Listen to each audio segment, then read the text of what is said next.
सर्वेभ्यो नमः।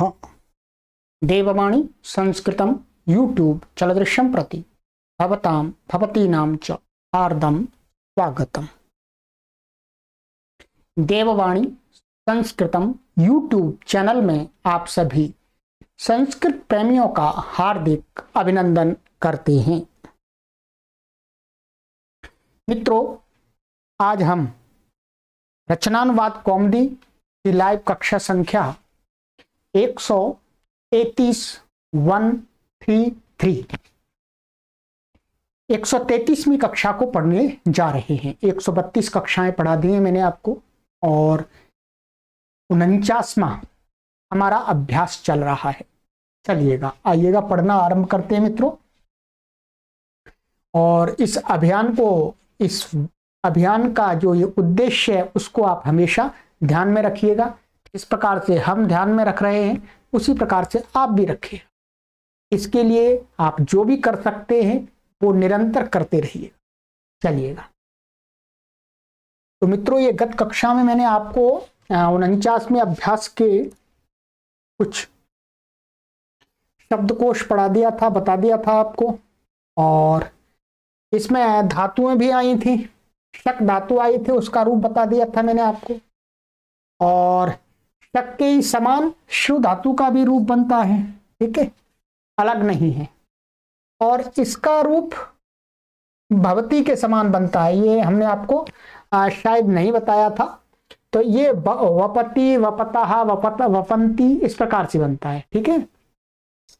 पीछे इस पुस्तक की जो धातुओं को 5-5 लकारों में एक रूप दिया है, वहां पर आप इन धातुओं के रूप अवश्य देख लिया करें। यदि कभी आपको डाउट होता है तो एक रूप आपको 5 लकार का वहां दिया गया है पुस्तक के अंदर, ठीक है। इसके अलावा ये रूप मैंने आपको बता दिए थे, ठीक है। रूप इसमें याद करने के लिए कुछ भी नहीं था, शक का था वो मैंने दिखा दिया था। नियम 161 को पढ़ रहे थे, जिसमें हमने समास, बहुब्रीहि समास को पढ़ा था, थोड़ा पूरा नहीं पढ़ा था।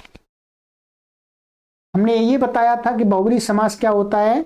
जिन पदों का हम समास करते हैं उससे भिन्न अर्थ की प्रतीति होती है समास होने के बाद, ये बहुब्रीहि समास की पहचान थी। और फिर बहुब्रीहि समास में भी क्या है, उसको 3 विभागों में बांट दिया था। एक समानाधिकरण में बांटा था, एक सहार्थक में और एक व्यधिकरण में। समानाधिकरण का मैंने आपको यहां पर पढ़ा दिया था, समानाधिकरण का। अब आज की कक्षा में हम पढ़ना आरंभ करेंगे सहार्थक और व्यधिकरण, ठीक है। चलिएगा, आइएगा।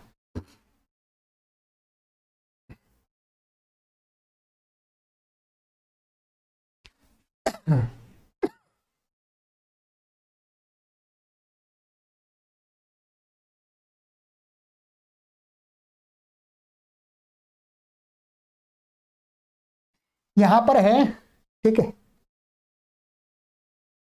ये सहार्थक है, ठीक है। सहार्थक के लिए वास्तव में ये सूत्र है, ये क्या है, अष्टाध्यायी का सूत्र है, तेन सहेति तुल्य योगे। ये सूत्र अभी आपको पढ़ना वो समझना कठिन होगा। इसका मोटा सा अर्थ ये है कि सह माने जो सह माने जिसका अर्थ साथ है, जो अव्यय है, उस शब्द का तेन माने तृतीयांत किसी दूसरे शब्द के साथ समास हो जाता है और वो बहुब्रीहि समास होता है। बस इतना मोटा सा समझ लीजिएगा, भी इतना ही समझ सकते हैं आप, ठीक है। कहते हैं साथ अर्थ में बहुव्रीहि समास होता है। देखिएगा क्या है, जैसे पुत्रेण सहिताः सपुत्राः, या सहिताः लिख दिया है, वास्तव में ये सहिताः और सह दोनों का एक ही अर्थ है। सहित माने साथ, ठीक है, और सह माने भी साथ, ठीक है। तो इसके अर्थ को खोल करके यहां पर स्पष्ट कर दिया, पुत्रेण सहिताः सपुत्राः। सपुत्र तो बहुत प्रयोग होता है, सपिता, सपुत्र। तो ये क्या, देखिए, ये तृतीयांत है पुत्रेण, और ये यहां सह शब्द में सहित लगाया है, ठीक है। तो इसका समास हो गया सपुत्र। क्या अर्थ निकला? पुत्र के साथ वाला व्यक्ति, माने ऐसा व्यक्ति जिसके साथ में पुत्र भी है। ये पुत्र को नहीं कहा जा रहा यहां पर, इसको कहा जा रहा है पुत्र के साथ में जो पिता, पुत्र के साथ में पिता ही हो सकता है, तो पिता पुत्र का जो संबंध है, ठीक है। तो सपुत्र माने पुत्र सहित वाला पिता, ठीक है। तो तृतीय अंत के साथ समास हो जाता है। इसमें सह को सा आदेश हो जाता है व्याकरण के सूत्र के नियम के अनुसार, वो आपको आगे ज्ञात होगा व्याकरण की कक्षा में, ठीक है। सह को स हो जाता है और क्या बन जाता है? सपुत्र, पुत्र के साथ। इसी प्रकार से और भी बहुत सारे उदाहरण मिलेंगे, जैसे सानुजः। अब इसका विग्रह कैसे करेंगे आप स्वयं करना भी सीखिएगा। सानुजा माने अनुजेन सहितः सानुजः, ठीक है। अनुज माने छोटे भाई के साथ बड़ा भाई, सानुजः माने बड़ा भाई। साग्रजः, तो अग्रजेन सहितः अथवा सह साग्रजः माने बड़े भाई के साथ में छोटा भाई, ठीक है। तो ये बड़े भाई को कह रहा है, ये छोटे भाई को कह रहा है। सबांधवः, तो बांधवैः सहितः सबांधवः, कोई व्यक्ति है वो अपने परिवार के सभी लोगों के साथ में है, इसलिए उस व्यक्ति को कहा जा रहा है सबांधवः, ठीक है। ये अर्थ होता है। अब देखिएगा, सविनयम, विनयेन सहितम सविनयम, विनयता के साथ व्यवहार आचरण, ठीक है। सादरम, आदरेण सहितम सादरम, आदर के साथ वाला जो व्यवहार आचरण। सानुरोधम निवेदनम, माने अनुरोधेन सहितम निवेदनम, सानुरोधम निवेदनम, निवेदन का विशेषण है ये। निवेदन को माने कैसा निवेदन? अनुरोध के साथ में, ठीक है। अनुरोध में हाथ जोड़ करके, जी भैया कर दो ये काम हमारा, ठीक। अब देखिएगा, सह या सहित के अर्थ में सा पहले लगेगा, ठीक है। या ये सहित कहिएगा चाहे सह कहिएगा, इसमें क्या है जब समास कर देंगे तो स लगता है इनके दोनों के स्थान में। समास में सही रहता है, सहित नहीं रहता, ठीक है। ये बता दिया। तो ये तो आपका बिल्कुल सरल है, इसको आपने समझ लिया है। ये बहुत सारे शब्द आप प्रयोग करते हैं, अपने हिंदी में भी करते हैं। सबांधव बोलते हैं, ठीक है, सादर बोलते हैं, सविनय बोलते हैं, सानुरोध बोलते हैं, ये सब। अब आपको इनका अर्थ क्लियर हो गया कि इनका अर्थ ऐसे है।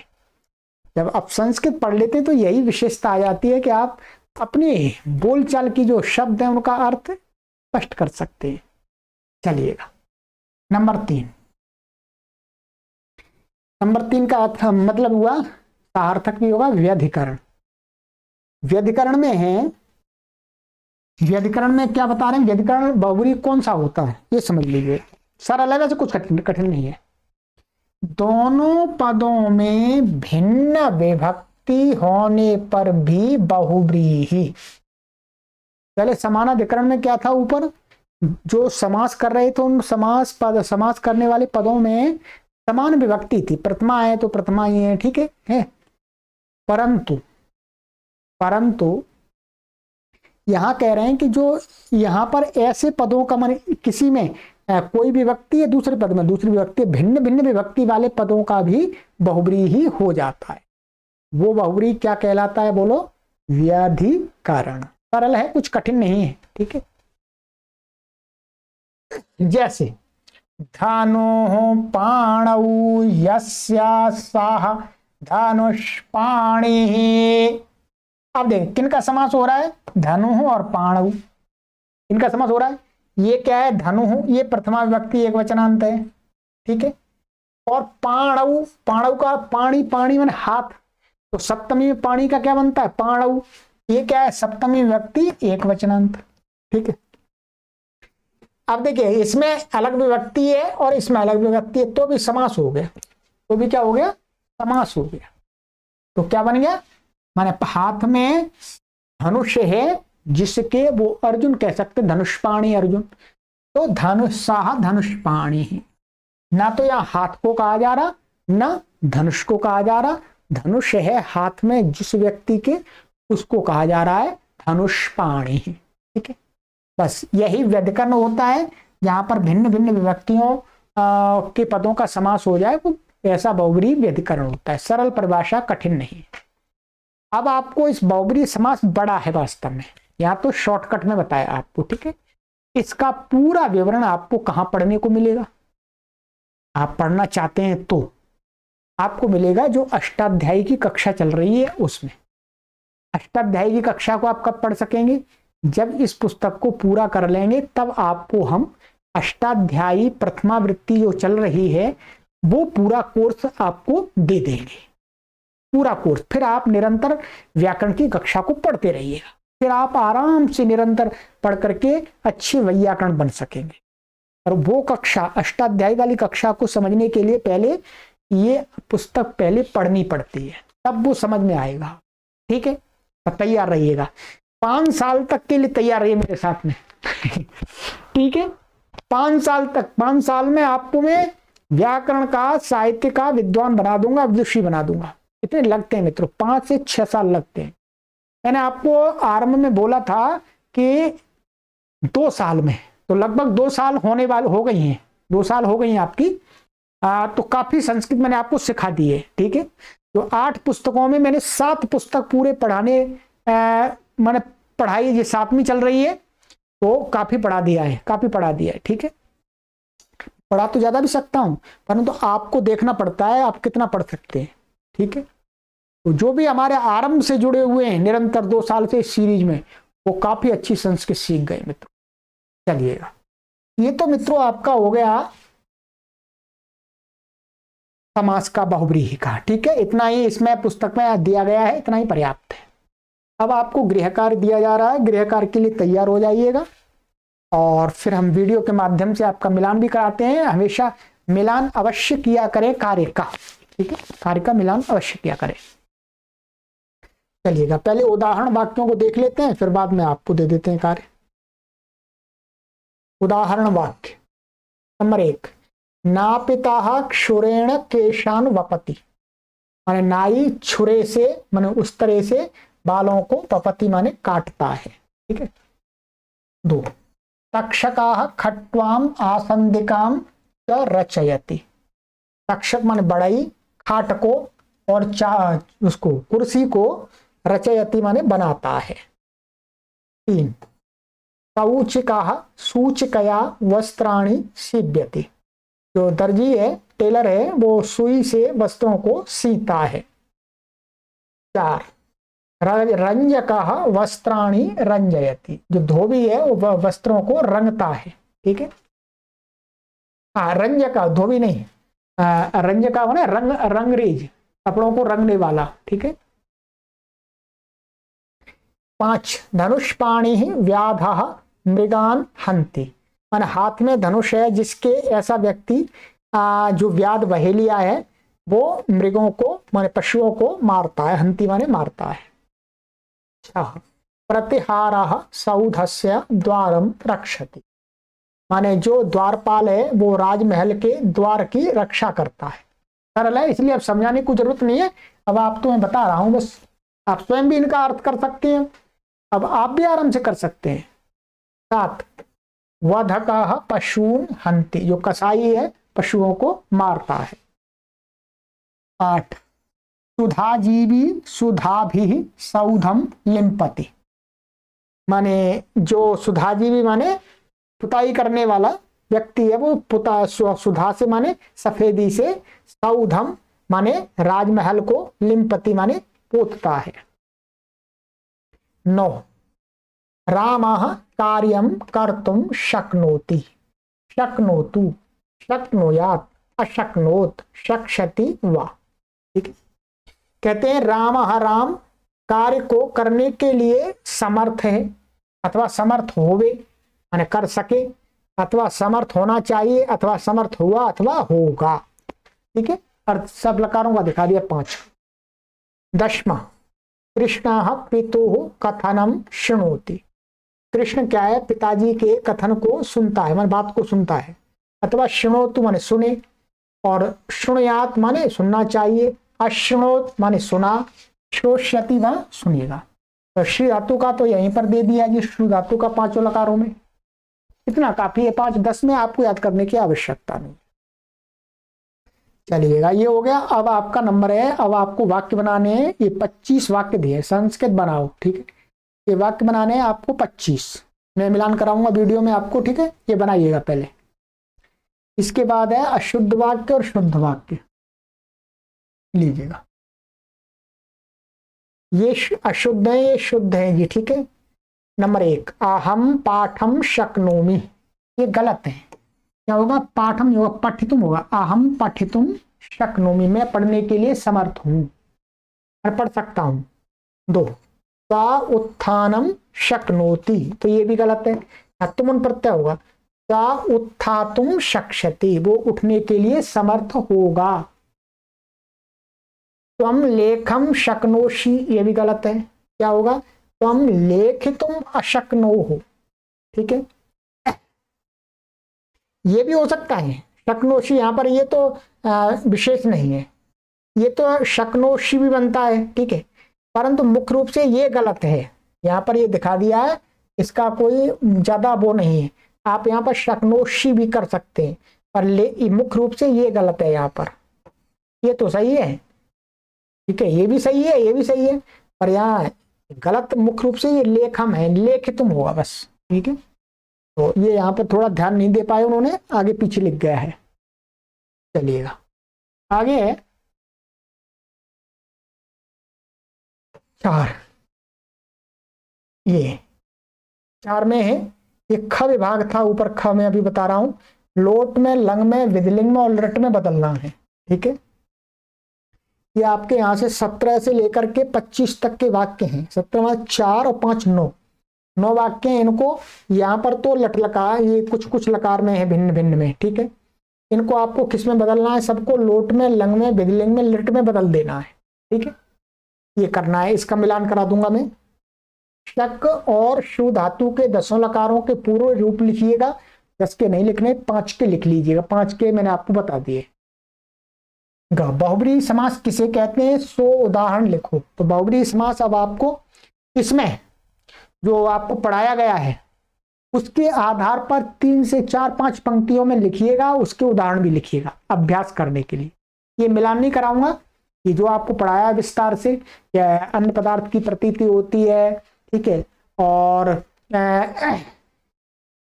3 प्रकार का होता है, उसके उदाहरण लिखिएगा। ये अब आपका काम है। आगे है समास करो। ठीक है, इनमें समास करना है। समास में आपको मिलान कराऊंगा, और विग्रह करो, इसका भी मिलान कराऊंगा मैं। ठीक है, ये आपका गृह कार्य का मैं मिलान कराऊंगा, बाकी का आपको करना है। ठीक है, तो ये कार्य कीजिएगा, फिर आगे की कक्षा में मिलते हैं। ठीक है, आप सभी के लिए पूरी उत्तर पुस्तिका तैयार कर दी गई है। जो कक्षाएं पढ़ाई गई हैं तो उनमें अपने गृह कार्य का पूरा मिलान करते रहिएगा। हमें पूछने की आवश्यकता ही नहीं है किसी को। आप YouTube पर आइएगा, पढ़िएगा, उसकी उत्तर पत्रिका तैयार है दोनों की। प्रारंभिक रचनानुवाद कौमुदी की उत्तर पत्रिका पूरी तैयार कर दी है हमने, रचनानुवाद कौमुदी की उत्तर पत्रिका पूरी तैयार हो रही है। ठीक है, बस आपको करना क्या है, कुछ नहीं करना, पढ़ना है बस। ठीक है, चलिएगा, अब आगे की कक्षा में हम पढ़ेंगे 50वां अभ्यास। अब अंतिम समाप्ति की तरफ चल रहे हैं। 50, 51, 52, 53। अब कठिन नहीं है, सरल है। ठीक है, चलिएगा, इसमें हम अंतिम समास पढ़ लेंगे, फिर कुछ प्रत्यय आ जाएंगे, सरल है वो भी। ठीक है, तो चलिएगा, ये आगे पढ़ेंगे। आगे की कक्षा में मिलते हैं मित्रों। चलिएगा, परमात्मा से प्रार्थना करते हैं कि परमात्मा आपको सामर्थ्य दे, जिससे आप संस्कृत भाषा को आराम से पढ़ सके। आप स्वस्थ रहें, हंसते रहें, और इस संस्कृत के अभियान में निरंतर हर प्रकार का अपना योगदान देते रहें। सर्वेभ्यो नमः।